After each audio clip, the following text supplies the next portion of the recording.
In this part of the video, we'll be learning how to track calories, which is basically the nutrition of the food that you eat. When I first started tracking calories, it was a very dodgy way of doing it. So I'd eat something and then I'd try and remember the nutritional value of it. I'd look at the back of the package and be like, all right, 600 calories, sweet, put it in my head. And then like as the day went through, I'd eat more and more and I'd try to remember it all in my head. But then at the end of the day, I'd kind of think like, oh, how much calories did I eat? And turns out like a lot of the times I know it was very way off what I was supposed to be eating. And it definitely showed because my progress wasn't going up in the gym and I wasn't really gaining the weight as I was supposed to be. As I was getting more serious about gaining size and weight in the gym, I knew that I had to get more involved with the process. So that meant I had to start properly tracking my calories and I had to also track my water as well, which we'll get to in a separate video. And it was only at that point where I started to see consistent growth in the gym. Now, the point I'm trying to make is that having this consistent record of what you're eating, what you're drinking, and even how much you weigh, it gives you certainty. It gives you certainty in the fact that I'm improving here in this domain. So I'm improving in my weight, my eating, my water intake. And therefore, if I'm improving in swimming, this is one of the reasons why. And that would motivate you to do even more in that area. And so if you're eating well, then you're improving in swimming, then you'd think, okay, I've got to eat even more. How can I find ways to eat better so that I can move that over to my performance and improving that? This is useful not only for me because I go to the gym, but it'd also be useful for yourself. Because at the end of the day, we're all athletes and we're trying to improve on our personal best, improve on our ability to go faster, harder, and I guess for longer as well. If you're looking to take your sport more seriously, you've got to look for different ways to improve yourself. So not just in the swimming pool, not just at the gym, not just on the track, but outside. How can I find new ways to improve? So one thing that I might be asked is, how do you stay motivated to record your calories and track your water every day? To be honest, it's not very special. It's just that I like to be certain. I like to know whether I'm doing better or whether I'm doing worse, what types of food I'm eating, and whether that has me training better on a particular day.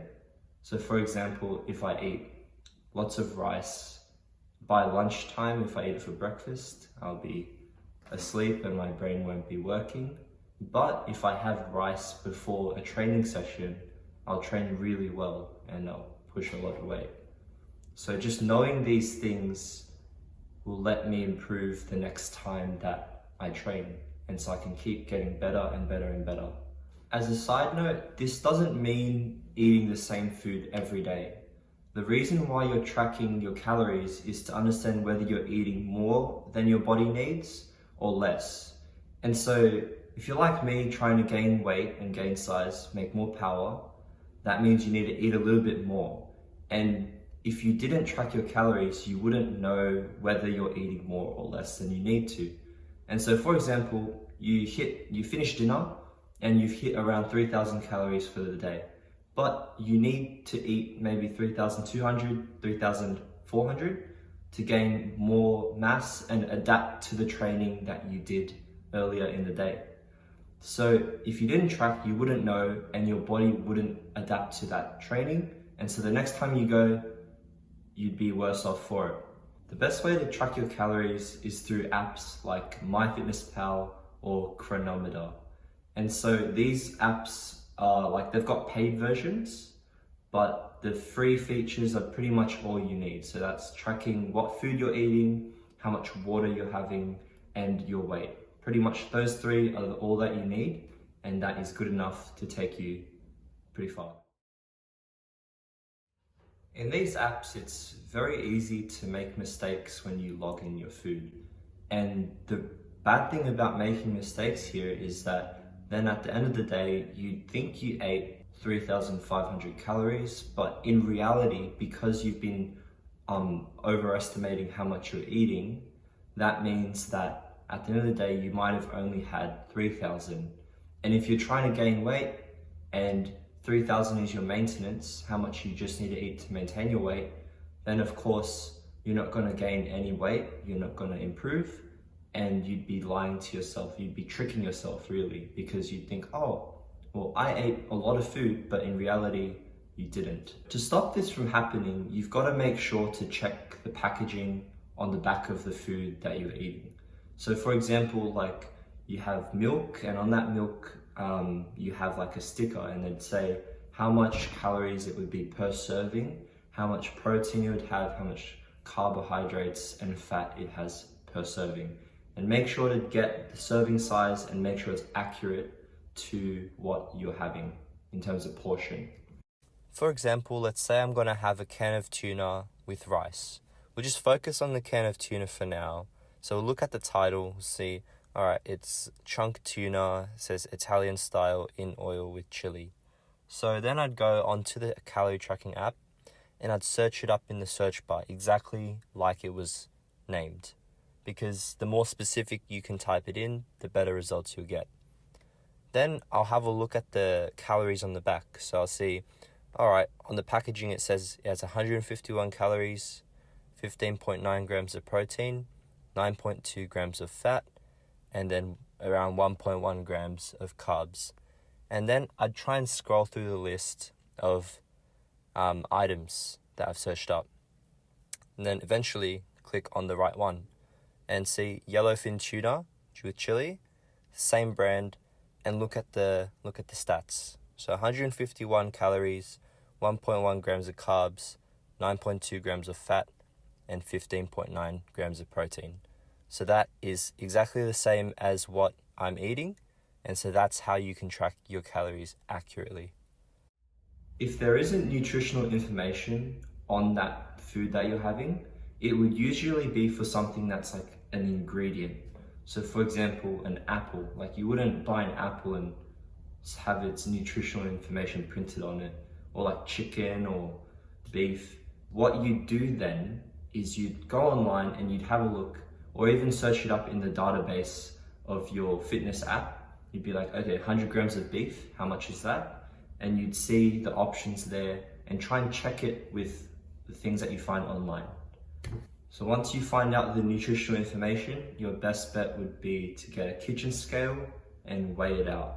So you have, say, a cashew, you know the nutritional information of that cashew, and you weigh out how much you're gonna eat on the kitchen scale, and then you log it in. So that's definitely the better way, as opposed to just picking up a bunch of cashews and saying, okay, that's about 50 grams, I'm gonna log it in as 50 grams.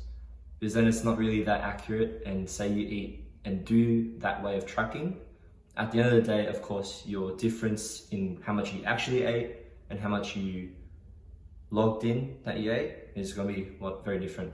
Sometimes the ingredient type foods that you buy won't have nutritional information on it.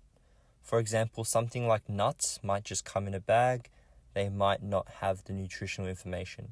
So what you would do is you'd weigh out the nuts on a scale, and then you'd search it up on the app just the same as you would with something that did have nutritional information. So you'd find cashews and click on it, cashews raw, switch the serving size to a gram, and then go put in your number of servings. So we've got 1 gram, and 40 servings of 1 gram makes 40 grams. One thing to know is that when you're cooking meat, it loses moisture during the cooking process. So one helpful way to avoid any mistakes when you're logging in food like that is to always weigh it before you cook it. Another case is that you're eating your mom's cooking, or say you go out to a restaurant and you order something from the menu. And so one of the ways which I've found helps, but it's not, of course, not the most accurate, but it's better than nothing, is to separate the food by ingredient. So say you get steak and mashed potatoes at a restaurant, what you do is separate the steak and you look at the menu, see, all right, how many grams is this steak? and then you look at mashed potato, how many cups does that look like? So of course, it's not going to be the most accurate, but it's better than just putting in whatever random measurement that you have. If your competition is eating healthy but not tracking calories, but you're eating healthy and you're tracking how much food you're having every day, then at the end of the day, you will end up with the advantage because you will know exactly how much food you're having, and the added benefit will be you know that you're having more food, which will let you adapt to training and improve for the sessions that come forward and forward and forward. Over, say, 6 months of tracking your calories and making sure you're eating at a caloric surplus, the difference will be pretty clear. You'll see that the people that don't track the calories, you'll see that you'll improve a lot faster than those people, especially if you're putting in more effort at the sessions and supplementing it with eating properly. Say you have 2 swimmers, both of them put in the exact same effort at training. They swim similar times right now, but one goes home and eats whatever he wants from the pantry. Of course, it's not really unhealthy, but it's just whatever he wants, doesn't track the calories. Whereas the second swimmer goes home, tracks his calories, makes sure he eats enough protein, enough calories, enough carbs and fat every day, and tracks the water. Who's gonna end up on top in 6 months' time? Who's gonna be further progressed in 6 months' time? An easy way to figure out whether your efforts are working is to just look in the mirror. Take progress pictures and see, are you gaining more size? Do you look stronger? And an easy way to figure out that difference is to take progress pictures. So one at the start and one every week from so on. And then at the end of your, say, weight and size adding phase, you look back and look, all right, so say 6 months ago, here's what I look like now, and let's look at myself 6 months ago. Do I look any different? Do I look stronger? On top of taking progress pictures and looking at yourself in the mirror, you can also track your weight. And so I've mentioned this before, you can track your weight in those fitness apps. And so what this will help you with is to understand, because you're eating a little bit more, are you gaining weight? And of course, weight isn't always a bad thing, because what weight is also the combination of fat and muscle. Of course, if you have more muscle on your frame, you will weigh more, and that's not a bad thing.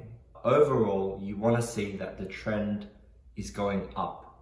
For example, at around October, my weight was 80, and it would slowly go up and up and up and up, up and down, up and down. And of course, throughout the week, I'd be like, oh, well, I was 100 kilos on Monday, but then on Sunday, I was 95.3. What happened there? Just understand that your weight will go up and down in the short term. So say for 3 weeks, you might not see too much improvement from a day-to-day basis. But over the course of 3, 6, 12 weeks, if you keep tracking your weight, you'll definitely see a gradual increase. That is what you're looking for when you're trying to gain weight by eating more.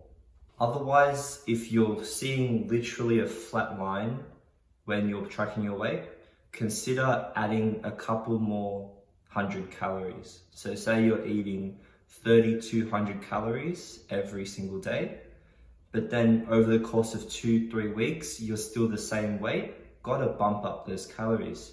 And don't go extreme with it, just do another 200. So 3,400 calories, try that for a week. If you see yourself increasing weight from there, stay at that point. And only until you've stopped increasing weight, that is when you might consider to increase your calories a little bit more. But don't. Just to make it clear, do not follow exactly what I've been doing. I'm an example of what eating at a caloric surplus can do, and my goals are most likely different to yours. I go to the gym so that I can lift heavier weights every time and improve the aesthetic look of my body. Whereas you would have a different goal, assuming that you want to become more athletic and have more muscular endurance. So this doesn't mean you need to gain an insane amount of weight, although you might need to gain weight in general. Because of that, don't copy me, but take on the concepts and methods that I used and apply it to your situation. To build a strong body where you can push hard every session and recover from it for the next one, you've got to make sure that you have enough food and enough nutrition to back yourself. Just imagine if you're underweight, to eat more food, have more nutrition, you can recover and grow in size, and so you can become faster and more powerful in the water. The good thing about swimming is that there are no weight classes like other sports. Boxing, rowing, weightlifting, they all have weight classes, which means if you're at 90 kilograms and you've got the strength of someone who's 90 kilograms, you have to verse and compete against other people that are also the same weight as you. The good thing about swimming, I'll come back to that, is that if you're at 90 kilograms, you have the strength and power of someone that is 90 kilograms, but you're not punished for that at all. You can verse everyone who may be 80, you're 75 kilograms, but you make a lot more power than them and you're able to push through faster. Because of that, all the advantages that you can get from being stronger are yours for the taking. To sum up, track your calories, get bigger, go faster. The first actionable step for part 2 is to download a calorie tracking app. So you can go on your phone and find an app like MyFitnessPal or Chronometer. Second, the kitchen scale will become your best friend. Third, everything that you eat must be tracked. So what did you eat today? Put it into your log. Fourth step is to set your calorie goal limit. So on these apps, you can set a limit which will show you how much calories you need to eat during the day. You'll need to use your total daily energy expenditure that you got from part 1 of this video and put that in. Record your weight at least once a week. If you're not gaining weight over the next 3 weeks, then consider eating around 100 to 200 more calories than you're eating right now with the plan. Just make sure that you measure your weight in the morning after you go to the toilet.